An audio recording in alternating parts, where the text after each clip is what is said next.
بسم الله الرحمن الرحيم. الحمد لله وصلى الله وسلم على سيدنا محمد وعلى آله وصحبه أجمعين. In fact, this is a propaganda claiming that this is a Wahhabi belief. The books of the fuqaha who belong to the four madhabs, they all made it disallowed, and they said this is the habit of the Jews and the Christians.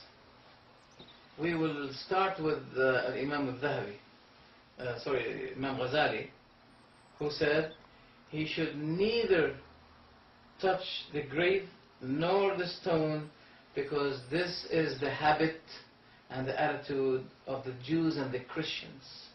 And that is in the book Ihya Ulumuddin, first volume, page 259. Now people are going to say, is this really a Ghazali belief? Is Ghazali Wahhabi? Ghazali died at the year, Hijri year, 500, something like 500. So there's a period of something like maybe 800, if not 900 years between Ghazali and Muhammad ibn Abdul Wahhab. Ghazali himself says that you should not touch the grave by your hand, because this is the habit of the Jews and the Christians. So would you describe Ghazali to be Wahhabi? But not only Ghazali. Also in the same book, volume 4, page 191, he said the same thing.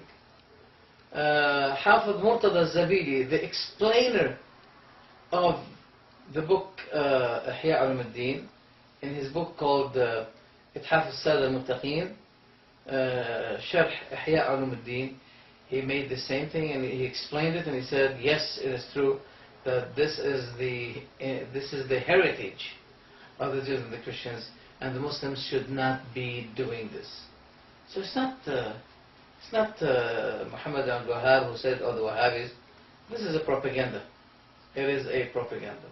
Let's see now, for example, I just want to, yes, not only this, but the Hanafis as well, they say the same thing.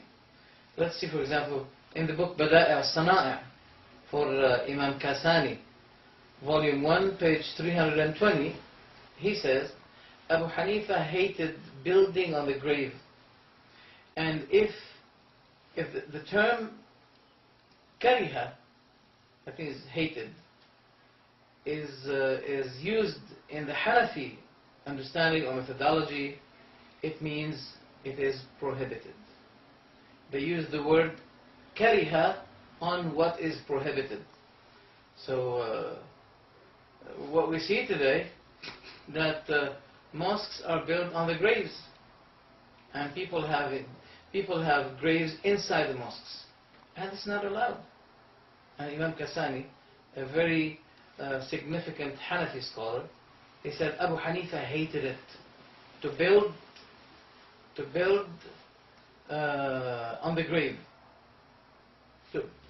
not to make mosque, no, even to build on it, to raise it up. And don't forget what Ali radiallahu anhu said to Abu al-Hayyaj al-Asadi. He said, shall I send you on what the Prophet ﷺ had sent me, that you never leave any high builded grave, but you destroy. You don't destroy the grave, you destroy what have been built over the grave. Because the Tawheed, the Sunnah, the way of the Prophet ﷺ is not to raise any kind of building over the grave. It has to be touching the earth, or even a bit over the earth, to be known as a sign that there's a grave here, because we're not allowed to step over the graves. But to make high buildings and walls, that will be attracting or taking people's heart to what's in the grave. They'll be believing that there's something blessed in the grave. So as a result, they're going to be touching it.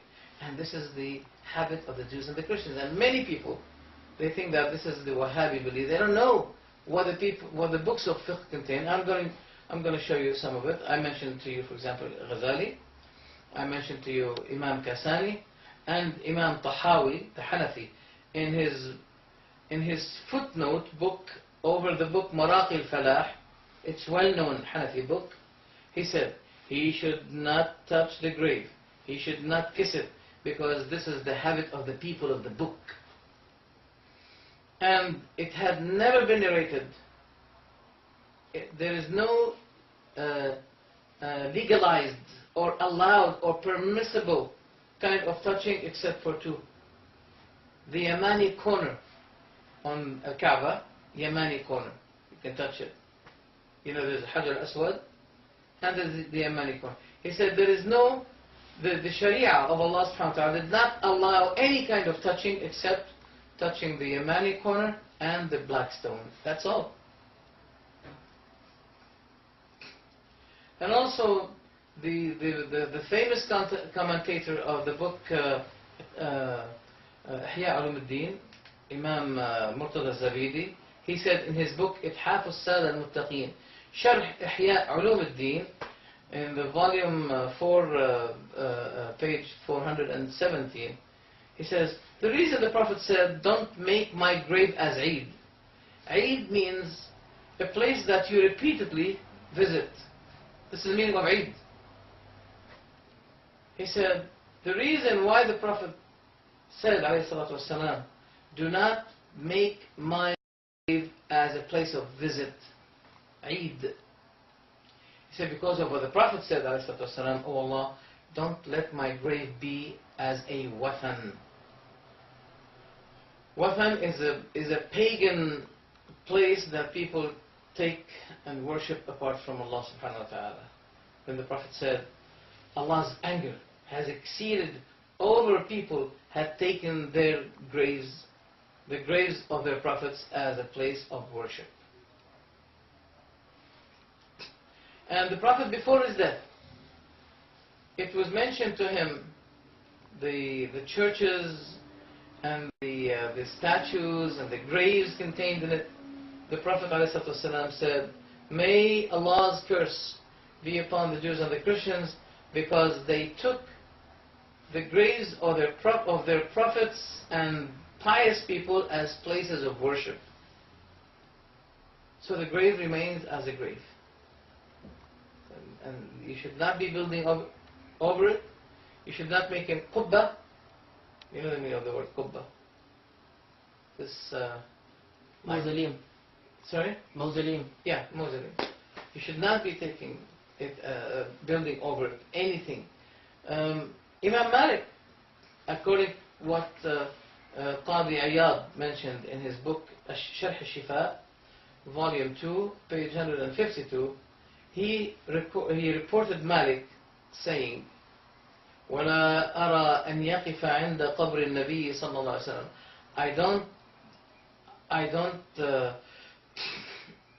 I don't see it good for the person to stand before the grave of the Prophet ﷺ, but he should be giving salam to the Prophet and keep going. That's what he said.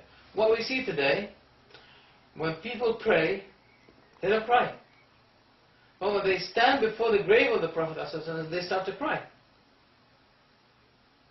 Now, I'm not denying that people will be having some sentiments, some feelings. Their memory will be going to the Prophet's efforts, etc. This happens. I'm not denying this. But why people don't have khushu' in their prayer, but once they go to the place, to the graves, whether the grave of the Prophet ﷺ or the grave of the companions, or etc., or some awliya, they have khushu' there. Why? Why not do at the moment when you stand before your Lord and pray to Allah subhanahu wa ta'ala? And we know that we'll be the closest to Allah when we pray, and especially when we make sujood. We are the closest to Allah subhanahu wa ta'ala. Alright, so this is what Imam Malik mentioned. Imam Mullah Ali Qari, a very known Hanafi scholar, he said it is a Jewish habit and attitude to touch the grave or the wall of the grave. So, is he Wahhabi? He was a long time before Imam Muhammad. Imam Zarruq al-Maliki, he's a Maliki scholar. In his commentary book of Risalat al-Qayrawani, volume 1, page 289. He said, among the matters of innovation is to build to build mosques, places of worship over the graves of the good people, and to keep touching the grave. And these kinds of attitudes, the sources of this attitude are from the Christians. So we can see all of those people saying that it's haram. Now I want you to pay attention to something important here. Why the Prophet, at the early time of his prophethood, he made it prohibited on the companions to visit the graves? Why? It is narrated, has been narrated authentically, that the Prophet ﷺ said, كنت قد نهيتكم عن زيارة القبور. I used to prohibit you from visiting the graves. ألا فزوروها. But now, as for now, go ahead and visit the graves. فإنها تذكر الآخرة. For it reminds the issue of the hereafter. You can remember by visiting the grave the issue of the hereafter. The question is why? Why it was prohibited? Why the prohibition was abrogated? The answer is that the issue of the graves and the righteous people of the grave was the beginning key point of worshipping the idols. Who said that? Imam Ibn Hajar al-Asqalani, in his commentary book titled as Fath al-Bari of Sahih al-Bukhari. He's well known. He has the best book of commentary of Sahih al-Bukhari. He said, وَقِصَّةُ الصَّالِحِينَ, the issue of the righteous people, كانت مبتدأ عبادة قوم نوح لهذه الأصنام. It was the beginning. It was the beginning period, time of the people of Nuh's worship to the idols. So what was the source of what was the reason of the worship that people Nuh becoming pagans? How did they become pagans? By starting the starting of that paganism, it had started with the issue of the graves, the righteous people. Because as we are told by Ibn Abbas, narrated by Sahih Bukhari and many other sources, that Wud, Suwa', Yaghuth, Ya'uq, Nasr, those are the names of righteous people, according to what Ibn Abbas said. When they died, people were sad for their death. Then the devil encouraged them, suggested on them to draw their pictures and to make statues as the reflection of their images. You know, they draw a statue for example, wood going like this, etc., as we see nowadays. And they say that encourages us in worshipping Allah. We remember how they used to worship Allah, how close they were to Allah. So this was the devil's suggestion. And afterward, next generation came. The devil said to them, your fathers used to be worshipping them, they worshipped them. And the word worship in Islam means also to supplicate. The Prophet said, Ad-du'a huwa al-ibadah. Supplication is worship. And Allah repeatedly mentioned this in the Quran. Like for example, Ibrahim said to his people, do they hear you when you call them? Or they benefit you? Or they harm you? Do they hear you when you call them? Or they have a benefit for you? Or they can they can release you from a pain? Or they did not say yes, they did not say no. They said, this is what we found our fathers doing. Then afterwards he said, أَفَرَأَيْتُمْ مَا تَعْبُدُونَ? Do you see what you worship? First he asked them, do they hear you when you call them? Then afterwards he said to them, do you see what you worship? So calling them is worshipping them. Now some people say, no, we're not worshipping them, we're only calling them. We say, for example, Ya Rasulullah, Ya Abdul Qadir Jilani, etc., etc. We say this is worship. Why? Because we say you're giving them a divine quality. Because you believe that you can call them at any time and they can hear you. From any time, any place, they're available. 24 hours every day they're available for you. This is not the quality of a human being. This is the quality of God. Now some people say, but we believe that Allah allowed them. Oh, don't speak lie against Allah. Who told you that Allah gave them this? Did Allah send a book to you saying to you that you can call them? Because they can hear you. I allow them to hear you. Allah didn't say that. The Prophet didn't say that. Why the Prophet did not allow people to visit the graves at the beginning time? Scholars said that the problem of paganism started from graves. There's no other reason why the Prophet did not allow people first to visit the graves. And then when the Sahaba understood this kind of paganism, afterwards it became okay for them. After they realized what was the kind of shirk, what was the source of paganism. Now we can see here the early scholars, such as Ghazali, such as Malik, such as many scholars, they said it is not allowed to touch the grave or to build anything on the grave. Not only this, but Imam Nawawi in his book Al-Majmu', he said something really very significant. Imam Nawawi in his book Al-Majmu', he said, وقال الإمام محمد بن مرزوق الزعفراني وكان من الفقهاء المحققين. Imam Marzuq, Muhammad bin Marzuq, An-Nawawi is saying he used to be among the high standard of scholars. This Imam Marzuq said in his book Al-Janaiz, he has a book called The Funeral, ولا يستلم القبر بيده ولا يقبله. He should neither touch the grave by his hand, nor he should be kissing it. وَعَلَى هَذَا مَضَتِ السُنَّةِ. And the sunnah, the way of the Prophet ﷺ used to be like this all the time. قال أبو الحسن واستلام القبور وتقبيلها الآن من المبتدعات المنكرة شرعا. He quoted Abu al-Hasan saying, touching the graves and kissing them as the layman people do today is one of the evil kinds of bid'ah, the worst kind of bid'ah, which should be avoided. And the one who does it should be blamed, should be warned, should be prohibited from doing this. Now we're still quoting Imam Nawawi. You say Imam Nawawi is a great scholar. Alright, that's what Imam Nawawi is saying. He said, فَمَنْ قَصَدَ السَّلَامَ عَلَى مَيِّتٍ سَلَّمَ عَلَيْهِ مِنْ قِبَلِ وَجْهِهِ. Whoever intended to give salam on the dead, he will be saying salam alaikum before him, in front of his face.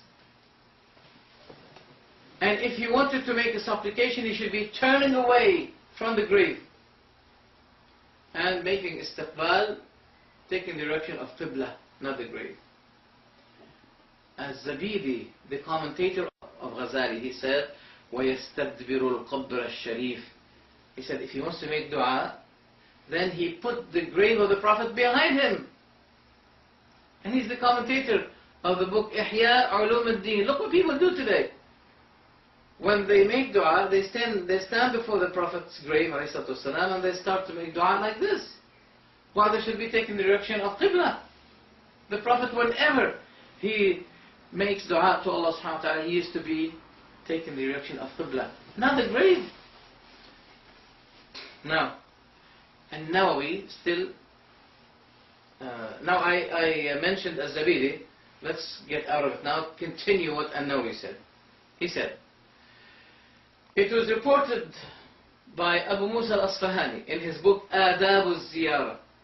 Here's a book called Adab al-Ziyara, the ethics of visiting the grave. He said, وَقَالَ الْفُقَهَاءُ Al-Mutabahhirun, Al-Khurasaniyun, the high quality of scholars said from Khurasan. Al-Mustahabbu fi ziyarat al-qabr, what is really advisable in visiting the graves. And يقف مستدبر القبلة, that he should be standing before the Qibla.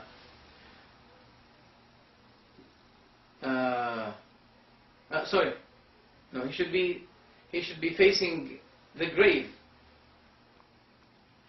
giving salam to him. And he should not be just want to make salam. He did not say about supplicating. When he wants to make salam, yes, he'll be facing the grave. Assalamu alaikum. Now one may be asking this question, why does he say Assalamu alaikum? Does the dead hear? The answer is, those who have this question, they did not really know the meaning of the word Assalamu alaikum. I say Assalamu alaikum to the Prophet in my prayer, and I say Assalamu alaikum to all Muslims in my prayer. Doesn't mean that I'm speaking to them. If I'm speaking in my prayer to anyone other than Allah, my prayer will be invalidated, cancelled.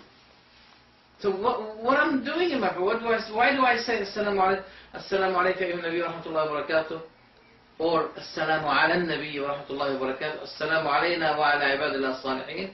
This is a supplication to Allah, as if I'm saying, oh Allah, grant your blessings and mercy on the Prophet, grant your blessings and mercy on all the pious servant people of yours. It's a supplication. We're not speaking to people. Right. Let's get back to what Imam Nawawi mentioned. He said,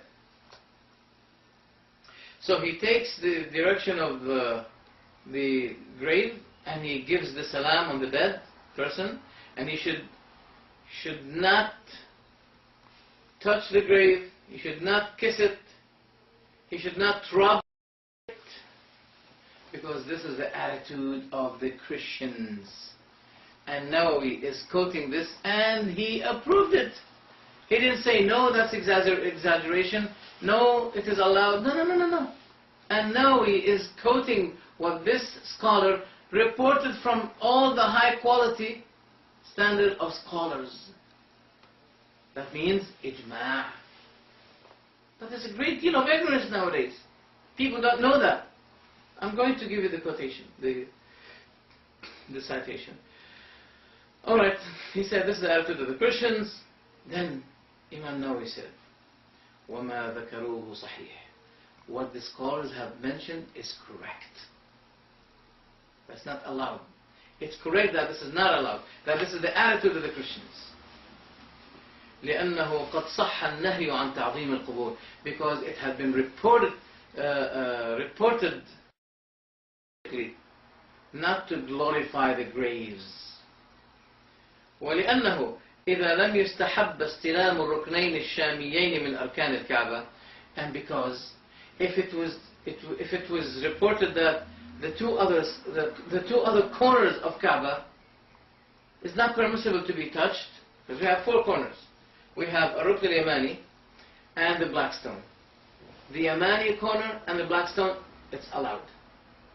But the other two corners were not allowed. So one person said, alright, I'm going to use my analogy, and I say, if the two corners are allowed to be touched, why not the other two corners? No. Scholars said no. So there's no way of using analogy in this case. It's a matter of doctrine. So if the black stone was allowed to be touched, we're not going to be using our analogy and saying, alright, we can compare the white stone to the black stone. No. Gray stone, no. Green stone, no. Only this black stone.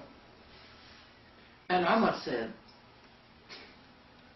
when he touched the black stone, he said, I know you are a mere stone, that you neither benefit nor you can harm. And had not I have seen the Prophet doing this, I would have not been doing it. This is the doctrine of Umar ibn Khattab. So was Umar Wahhabi? He was not Wahhabi. So what those people brought is not something new. It's based on what even Imam Nawawi mentioned. Let's continue what Imam Nawawi said. He said, so if it was not permissible for the person to touch the other two corners of the Kaaba, so not touching, the prohibition of touching the other stone of the grave or etc., it is rather to be prohibited as well. It is more likely to be prohibited. If the two corners of the Kaaba are not allowed to be touched, that means the grave should not be rather touched. Where did he say that? Where did he say that? Al-Majmu' Sharh al-Muhaddab, volume 5, page 311. Let those who say Wahhabis make it haram give you an answer to what Imam Nawawi said. And he quoted the great kinds of scholars saying it is haram and it is the attitude of the Christians. I think inshallah that answers the question.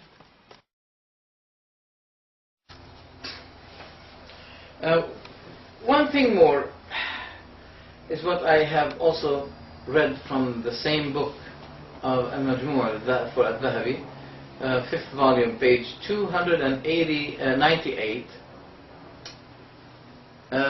Nawawi quoted Al-Shafi'i saying, when he was asked about destructing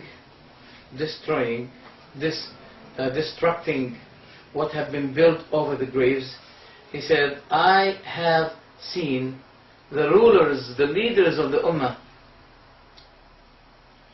destroying what had been built over the grave.